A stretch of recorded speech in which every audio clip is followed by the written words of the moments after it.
नमस्कार, मैं हूं आपके साथ मीनाक्षी रजत और आप देख रहे हैं विस्फोट। दुनिया में युद्ध के कई फ्रंट्स हैं जो सुलग रहे हैं, मिडिल ईस्ट से लेकर के यूरोप और पूर्वी एशिया तक, तो कहीं केवल शक्ति प्रदर्शन चल रहा है।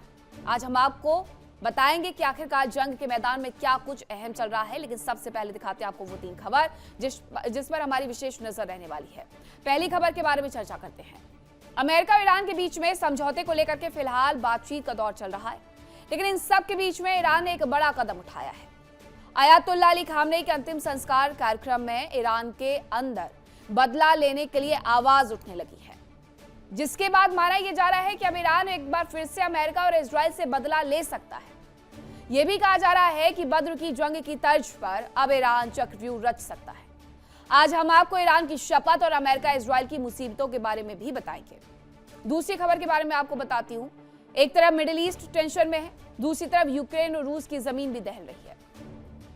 ज़ेलेंस्की के जवान रूस की जमीन को दहला रहे हैं। मॉस्को और पुतिन के गृह नगर सेंट पीटर्सबर्ग में तबाही मची हुई है। वहीं रूस ने भी यूक्रेन पर जबरदस्त पलटवार किया, राजधानी कीव को दहला दिया गया। इस बीच राष्ट्रपति ट्रंप भी दोनों देशों के बीच समझौता कराने को सक्रिय दिख रहे हैं। आज हम आपको राष्ट्रपति ट्रंप के प्रयासों के बारे में भी बताएंगे। वहीं तीसरी खबर पर चर्चा कर लेते हैं। हमारी तीसरी खबर उत्तर कोरिया से जुड़ी हुई है। उत्तर कोरिया के तानाशाह किम जोंग उनके एक्शन से एक बार फिर से दुनिया टेंशन में आ गई है। उत्तर कोरिया की सेना ने एक बार फिर से शक्ति प्रदर्शन किया और समंदर की ओर जहाज से मिसाइलें दागती है। माना यह जा रहा है कि उत्तर कोरिया की सेना का यह कदम किम जोंग उनका नेवी को और मजबूत करने के ऐलान की दिशा में उठाया गया बड़ा कदम है। आज हम आपको उत्तर कोरिया के एक्शन के बारे में भी बताएंगे। तो आइए शुरू करते हैं आज का सफर और दिखाती हूँ आपको विस्फोट।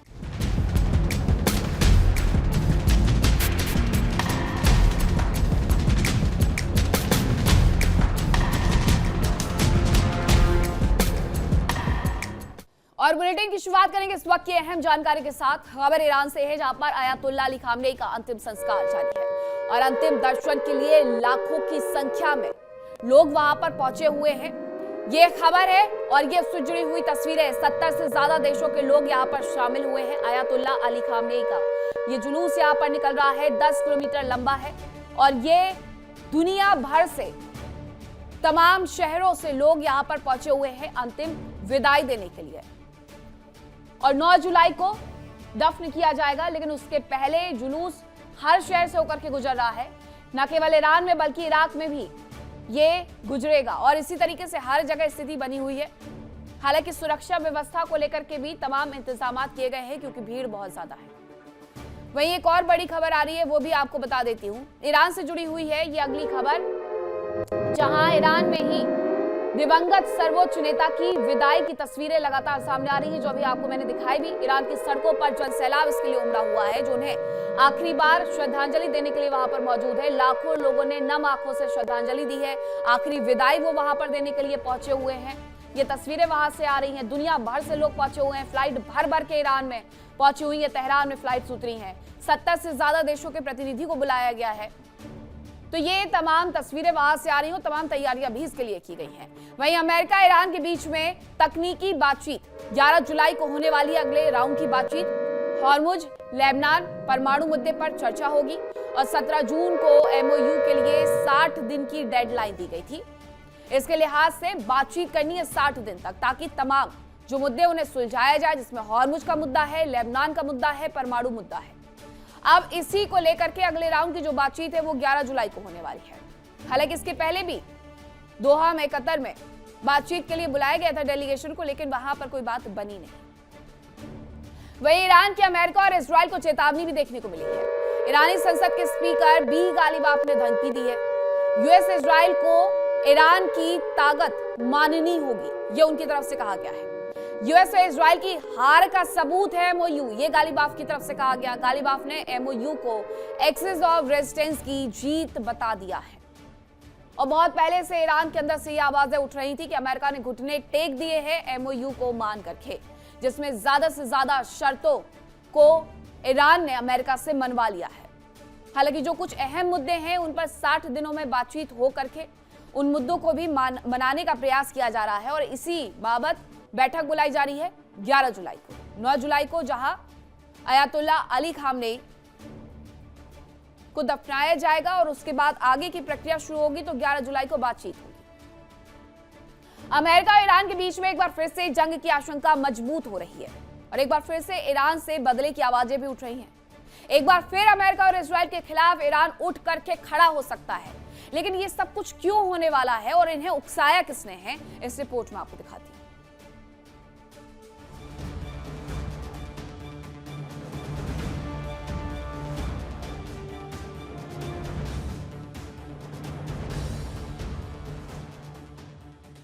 ईरान की फिजाओं में मातम है, तनाव है, खामोशी है, लेकिन एक चिंगारी अंदर ही अंदर सुलग रही है। वो चिंगारी जो बदले के बारूद से कभी भी शूला बन सकती है और मिडिल ईस्ट में एक बार फिर तबाही मचा सकती है।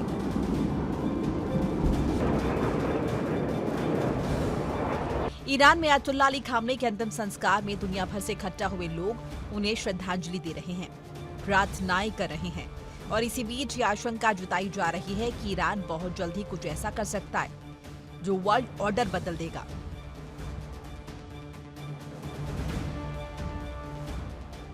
तेहरान में आयतुल्लाह अली खामनेई की याद में श्रद्धांजलि सभा का आयोजन किया गया। इसी दौरान जब सऊदी अरब का प्रतिनिधिमंडल श्रद्धांजलि दे रहा था, उसी समय पवित्र कुरान की आयत 3:13 पढ़ी गई। बैटल ऑफ बद्र से जुड़ी इस आयत का पढ़ा जाना सीधे जंग का संकेत माना जा रहा है। यानी आयत सीधे अमेरिका और इजराइल को जंगी पैगाम देती है, क्योंकि बद्र से जुड़ी आयत विजय का प्रतीक मानी जाती है।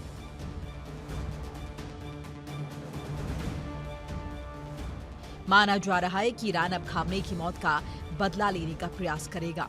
इसके लिए वो बद्र मॉडल का इस्तेमाल कर सकता है, यानी युद्ध के दूसरे चरण का आगाज जल्द ही हो सकता है।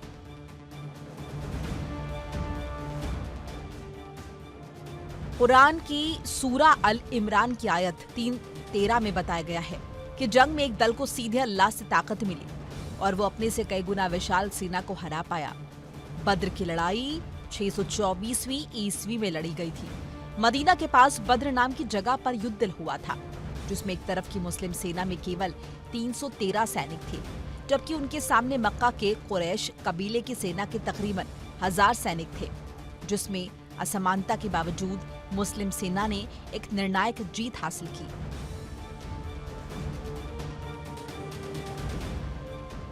ईरान ने सांकेतिक संदेश दिया है कि वो संख्या में भले ही कम हो, लेकिन जीतने का जज्बा रखते हैं। दुश्मनों की बड़ी फौज को धूल चटा सकते हैं, क्योंकि वो सही रास्ते और अधिकारों की जंग लड़ रहे हैं। हालांकि ईरान की तैयारी पिछले कुछ वक्त से लगातार चल रही है।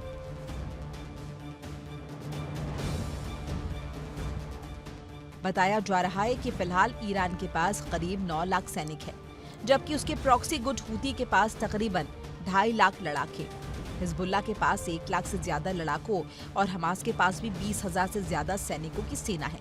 इसके अलावा सीरिया, इराक में सक्रिय दूसरे प्रॉक्सी गुटों में 2 लाख के करीब सैनिक हो सकते हैं।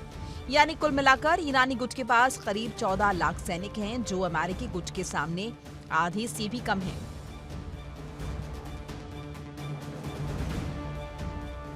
जबकि अमेरिका के पास कुल सैनिकों की संख्या 21 लाख है। इजराइल के पास 6.5 लाख सैनिक है।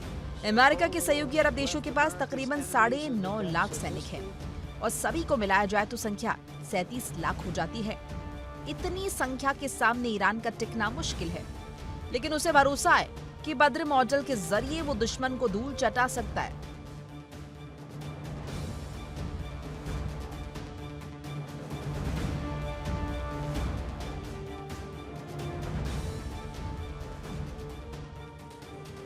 ईरान लगातार अपनी प्रॉक्सी गुटों के जरिए चक्रव्यूह तैयार कर रहा है, जिससे युद्ध के अगले चरण का आगाज होने पर एक साथ इजराइल और अरब में मौजूद अमेरिकी सैन्य ठिकानों पर अटैक कर सके। इस बीच इजराइल के तेवर पहले से ज्यादा आक्रामक हो गए हैं। वो एक साथ 3 मोर्चों पर हमले कर रहा है। इजराइल लगातार लेबनान, गाजा और वेस्ट बैंक में अटैक कर रहा है।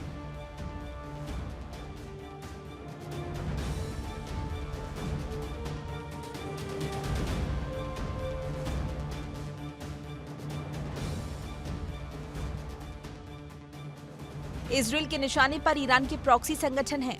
शायद यही वजह है कि इजराइल ने स्पेशल ऑपरेशन चलाया हुआ है, क्योंकि फिलहाल ईरान खामनेई के अंतिम संस्कार में व्यस्त है।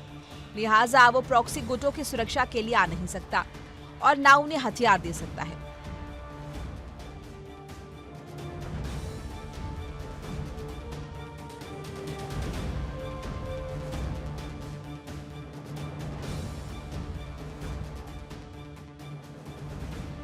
बताया जा रहा है कि इजराइल प्रॉक्सी गुटों को कमजोर करने की दिशा में हर संभव कदम उठा रहा है। उसने वेस्ट बैंक में स्पेशल ऑपरेशन शुरू कर दिया है। बताया जा रहा है कि वेस्ट बैंक के कैफे में अंधाधुंध फायरिंग की गई। इस दौरान ईरान के प्रॉक्सी गुट के लड़ाकों को निशाना बनाने का दावा किया गया।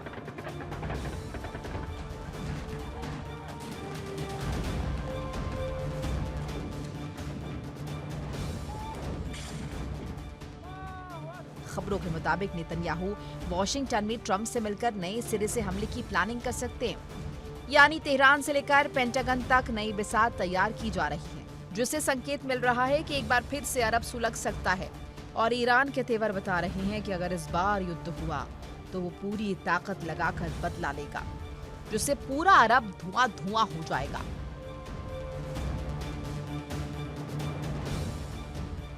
साफ है, अमेरिका और इजराइल के खिलाफ ईरान का गुस्सा एक बार फिर से फूट सकता है और मिडिल ईस्ट में एक बार फिर से कयामत बरस सकती है।